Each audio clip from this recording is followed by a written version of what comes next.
ಸದಾ ನಿನ್ನ ಕಣ್ಣಲಿ ನನ್ನ ಬಿಂಬ ಕಾಣಲು ತುದಿಗಾಲಿನಲ್ಲಿ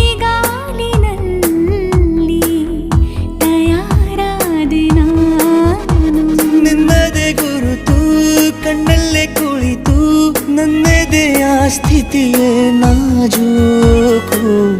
ನಿನಗೆಂದೇ ಬಾಳುವೆ ಹಠ ಮಾಡಿ